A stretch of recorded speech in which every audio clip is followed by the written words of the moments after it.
Olá, meus caros amigos. Estamos aí de volta com o curso de Direito Civil, Fundação Carlos Chagas, né, FCC. Então a gente está resolvendo as questões da Carlos Chagas. Eu parei na aula passada na 13ª questão, falando sobre o direito das obrigações. Muito bem, olha só. Aqui no nosso quadro eu tenho a 14ª questão para a gente poder resolver. Então vamos a ela. Carlos Chagas de 2010, né, uma questão. Direito das obrigações, enfim. Nas obrigações alternativas, diz a questão, se por culpa do devedor não se puder cumprir nenhuma das prestações, não competindo ao credor a escolha, ficará aquele obrigado a pagar o valor. Tá, então vejam vocês, olha só, eu vou abrir aqui uma tela, antes dessa, muito bem, para a gente colocar aqui a questão, olha. Eu tenho, por exemplo, uma obrigação. Então, eu vou botar aqui, olha, credor, sujeito ativo, né? Aqui embaixo eu vou colocar devedor, sujeito passivo, portanto, né? E eu vou criar aqui uma alternativa, então eu vou colocar pelo menos dois objetos, olha só, tá aqui, duas prestações. E aí, sei lá, pode ser, por exemplo, o carro ou a moto, né? Dois objetos quaisquer, o carro ou a moto. Muito bem, aí eu volto para a questão. Em uma obrigação alternativa, já desenhei, por culpa do devedor, nenhuma das prestações pode ser cumprida, não competindo ao credor a escolha.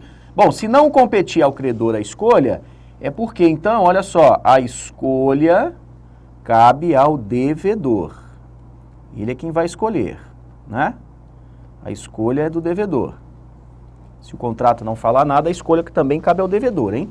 Aí a questão está dizendo, se por culpa do devedor, nenhuma das prestações puder ser cumprida. Então, imaginem vocês, olha, o que acontece com essa obrigação alternativa se houver, inicialmente, a perda de um dos objetos? Não acontece nada, porque, afinal de contas, o devedor pode cumprir com a obrigação entregando a moto. Interessa saber se a perda do carro foi com ou sem culpa do devedor? Não, porque o devedor pode fazer o que quiser com esse carro, porque ele ainda cumpre com a obrigação entregando a moto, já que a escolha é sua. Muito bem, agora imaginem vocês que houve a perda também do segundo objeto, e aqui eu preciso saber se foi com ou sem culpa.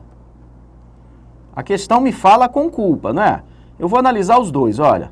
Se a perda do último objeto foi sem culpa, a gente está trabalhando com uma responsabilidade subjetiva, não é? Então aqui fica resolvida a obrigação. Resolve a obrigação. Muito bem. Agora, se a perda do objeto foi com culpa do devedor, que é a questão, não é? Bom, eu só tinha um único objeto, então teria uma obrigação de dar na modalidade simples. Perda do último com culpa é o valor do último mais perdas e danos. Então é o valor do objeto, então eu vou botar assim, olha, do último... Valor do último que se impossibilitou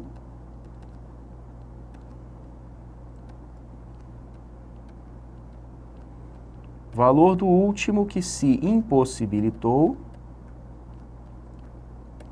além, mais, foi com culpa, não é? Então, além das perdas e danos. Tá, o que prova de concurso explora bastante, e por isso essa questão.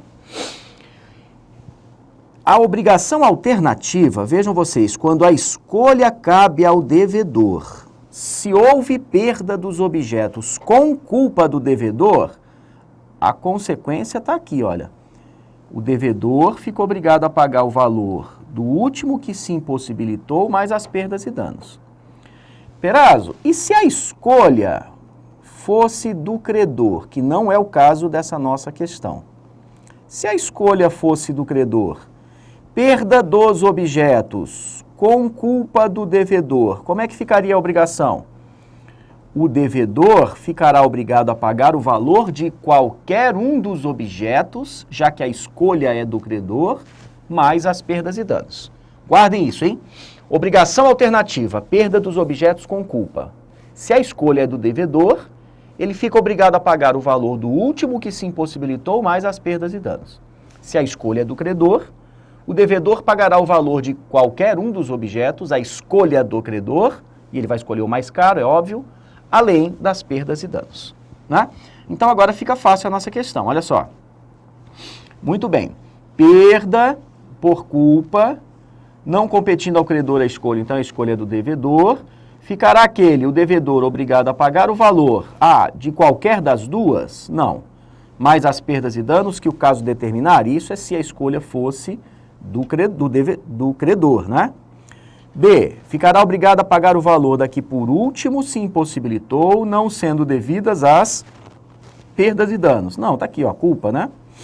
C, daqui se impossibilitou o primeiro, mais as perdas e danos que o caso determinar. Também não. Daqui se impossibilitou o primeiro, não sendo devidas as perdas e danos. Também não. Letra E.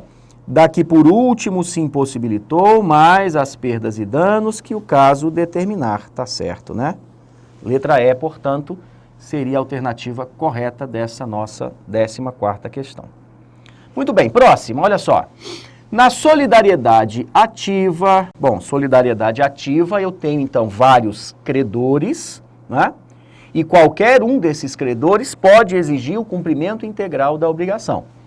E na solidariedade ativa, diferente da indivisibilidade, na medida em que o devedor paga a dívida vai sendo extinta. Então, se ele pagou o todo a qualquer um dos credores, a dívida está extinta. Não tem aqui aquele negócio do devedor pagar a todos em conjunto, lembra da indivisibilidade, né? Ou a um dando este calção, não. Na solidariedade ativa, enquanto não houver uma demanda judicial, né? O devedor cobrado paga a qualquer um dos credores. E na medida em que ele for pagando, se ele pagar o todo, a dívida está extinta. Muito bem. Então, olha só. Na solidariedade ativa, eu vou botar assim, olha, A, B e C, por exemplo. Vou criar uma obrigação solidária aqui qualquer. Então, eu botei 3 credores. São credores de uma única pessoa. Vou botar um D aqui, olha. Na quantia de R$3.000. Só que, olha lá, solidariedade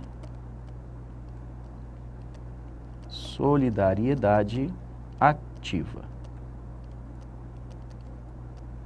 Solidariedade ativa. Só lembrando, se eles não fossem solidários, cada credor só poderia exigir 1.000. Eu estou aplicando a regra do concurso partes fium. A obrigação se divide em tantos quantos forem os credores ou devedores.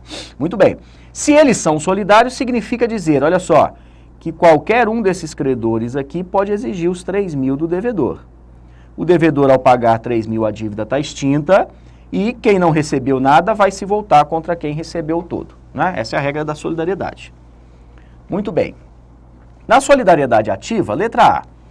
Se um dos credores falecer, deixando herdeiros, cada um destes herdeiros terá direito a receber a integralidade do crédito. Não.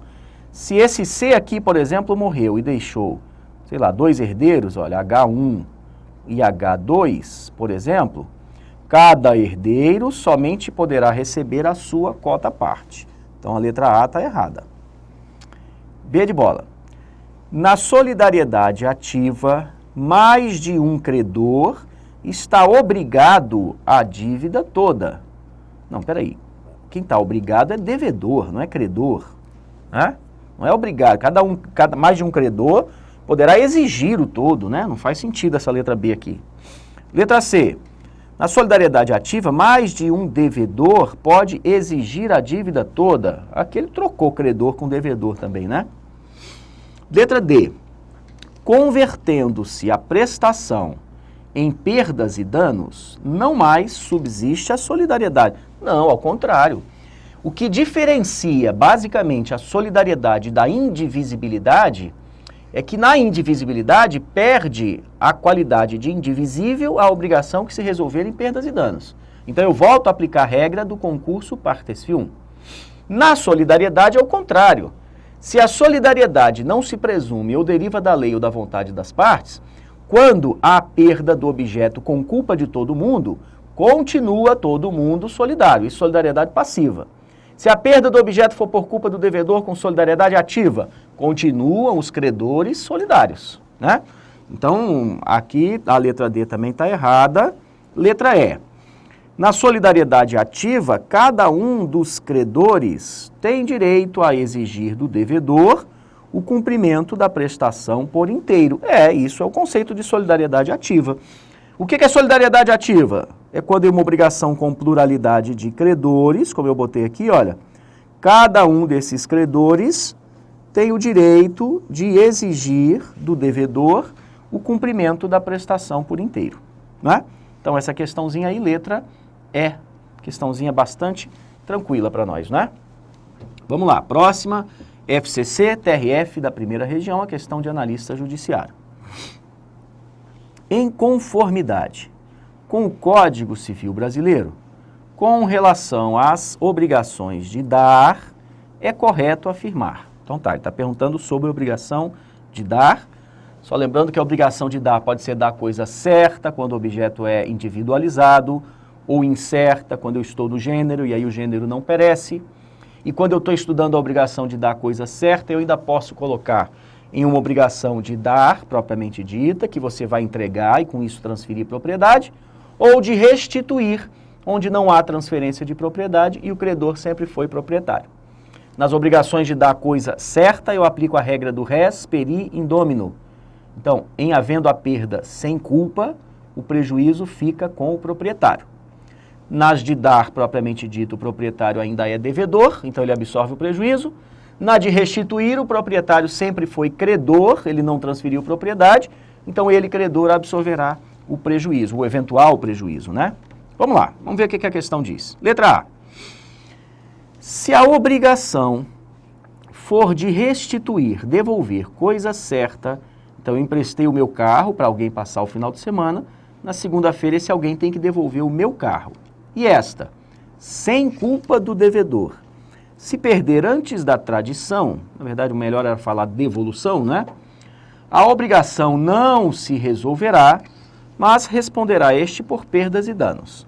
Lógico que não, né? Olha só, sem culpa não há que se falar em perdas e danos, já está errado. E a obrigação se resolverá, né? Então a letra A está errada, vou riscar ela aqui. B de bola.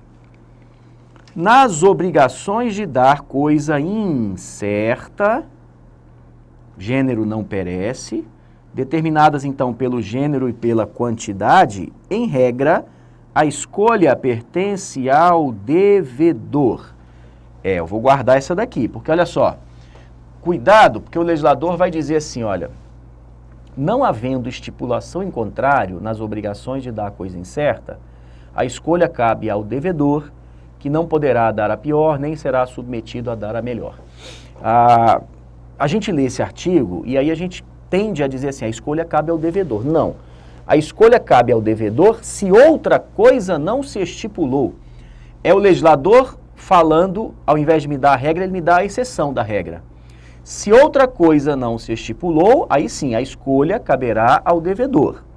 Mas a questão aqui está dizendo assim, em regra, a escolha caberá ao devedor? Tá certo, em regra sim. Porque se o contrato não falar nada, a escolha cabe ao devedor. Vou guardar a letra B, que eu acho que vai ser a correta, mas vamos ler as demais, né? C de casa. A obrigação de dar coisa certa, em regra, abrangerá somente os acessórios previamente mencionados. Não. Aqui, a obrigação de dar coisa regra abrange os acessórios, embora não mencionados. Por quê? Porque o acessório acompanha o principal, né? Então, se eu estou vendendo um carro, por exemplo, eu não tenho que colocar no contrato que junto com o carro vai, por exemplo, o macaco, a chave de roda, que mais? O pneu sobressalente. Enfim, se é acessório, o acessório acompanha o principal, o princípio da gravitação jurídica. Artigo 233, não é? Então, essa daqui está errada. D de dado. Nas obrigações de dar coisa certa, tudo bem, Até a tradição pertence ao credor a coisa. Não, nas obrigações de dar a coisa certa, até a tradição pertence ao devedor a coisa, não é assim? Eu estou vendendo essa caneta, então essa caneta é minha e na data combinada eu vou entregar a caneta para você, meu credor. Então, até a tradição pertence ao devedor a coisa, com seus melhoramentos e acrescidos, né? Com seus melhoramentos, bem como os frutos percebidos, está tudo certo, mas não é credor, né? Na verdade é devedor. Então a D também está errada. Letra E. Nas obrigações de dar coisa incerta, antes da escolha, não poderá o devedor alegar perda ou deterioração da coisa. Tá certo, porque o gênero, olha só, genus non peri, né? O gênero não perece. Então, antes da escolha, é o artigo 246, né? Antes da escolha, não pode o devedor alegar perda ou deterioração, exceto por força maior ou caso fortuito. Não, aqui está errado. Ainda que por força maior ou caso fortuito, você não pode alegar perda ou deterioração da coisa. O que faz, portanto, com que a minha questão 16ª tenha como letra correta a letra B de bola, né? Vamos lá, próxima questãozinha aqui no quadro, olha só. A respeito das modalidades das obrigações, é correto afirmar que, vamos lá, nas obrigações alternativas, se uma das duas prestações se tornar inexequível, subsistirá o débito quanto à outra. Deixa eu aproveitar aquele quadrinho que eu fiz, aquele desenhozinho que eu fiz no começo da aula, olha só. Em uma obrigação alternativa, está ela aqui, dois objetos, né? O carro ou a moto. Se um objeto se perder, não interessando se a culpa é do credor ou do devedor, se a escolha é do credor ou do devedor, enfim, mas se um objeto se perder, sempre vai, olha só, sempre vai subsistir da obrigação quanto ao outro objeto, tá certo, né? Agora vejam, aqui é a alternativa, vou botar um ou aqui, né? Ou. O legislador, ele trabalha como a obrigação alternativa sendo aquela de dois objetos. Eu posso ter três, não posso? Eu posso dizer assim, olha, eu tenho que te entregar ou o meu carro, ou a minha moto, ou devolver o dinheiro, por exemplo. Ou então eu tenho que entregar a moto, o carro ou o meu barco, sei lá. Ou eu posso ter 4, 5, também é alternativo, ou uma coisa ou outra, ou aquela outra, enfim. E o legislador, ele só trabalha como alternativa imaginando dois, ou um ou outro. Então, a redação do código só fala ambos os objetos, se um se tornar impossível, subsistirá o débito quanto ao outro, etc., né? E a questão aqui, ela abordou exatamente desta mesma maneira, olha só. Nas alternativas, se uma das duas prestações se tornar inexequível, subsistirá o débito quanto a outra. Tá certo, porque o código, o legislador, ele trata como sendo duas. Mas eu só faço aqui uma observação, que na obrigação alternativa eu posso ter 3 objetos, 4, 5, não tem problema, né? B de bola, vamos ver se as outras estão incorretas, para que eu não tenha dúvida que a correta é a letra A. B de bola. Se extingue a obrigação de não fazer, se por culpa do devedor, se lhe tornar impossível abster-se do ato que se obrigou a não praticar. Pessoal, eu não posso falar em extinção da obrigação quando a conduta é culposa. Eu falo em extinção da obrigação quando a conduta é sem culpa. Aí tá certo.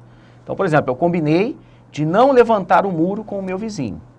Só que eu recebi uma intimação da prefeitura ordenando que eu levantasse o muro, sei lá, de 1 metro, por exemplo, porque todas as casas têm que ter um muro de 1 metro.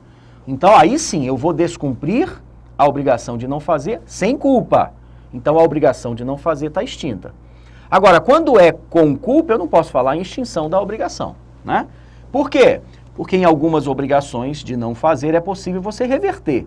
Então, se você começa a levantar o muro porque você quis, tendo o compromisso de não levantar o muro, é possível que eu credor, né, mande desfazer o ato, por exemplo. Posso entrar com uma ação demolitória, sei lá, uma anunciação de obra nova, que ainda tem no Código de Processo Civil, né? No novo Código de Processo não vai ter mais essa ação, enfim, né? Então a B de bola está errada, vou riscá-la aqui. C. Nas obrigações divisíveis, havendo 2 ou mais devedores, cada um será obrigado pela dívida toda. Não, se a obrigação é divisível, a regra aqui vai ser a regra do concurso partes fium, que está lá no artigo, vou botar aqui, ó, artigo 247, salvo engano, né? Deixa eu pegar o código aqui rapidamente, olha só, 247. Não é 247 não, peraí. 257, perdão. Minha memória aqui me traiu dessa vez, né? 257, concurso partes fium. O que diz o 257? Olha só, havendo mais de um devedor ou mais de um credor em obrigação divisível, concurso partes fium, esta presume-se dividida em tantas obrigações iguais e distintas quantos os credores ou devedores, né? Então eu digo assim, se João e Maria devem ao seu credor 100, é porque João deve 50 e Maria deve 50. A regra é da divisibilidade. E esta regra encontra 2 exceções, nas obrigações indivisíveis e nas obrigações solidárias. Então essa letra C aqui também está incorreta, está errada, né? Letra D de dado. Nas obrigações de fazer, o credor, mesmo em caso de urgência, depende de autorização judicial para executar ou mandar executar o fato quando houver recusa ou mora do devedor. Não, pessoal, a grande novidade que nós tivemos nas obrigações de fazer e não fazer no Código de 2002 foi que, em caso de urgência, o legislador permite a autotutela. Então, em caso de urgência, pode o credor fazer ou mandar que alguém o faça, claro, se a obrigação for fundível, né? Sendo depois ressarcido. Então, a letra D também está errada. Isso aqui está no parágrafo único do 249, tá ok?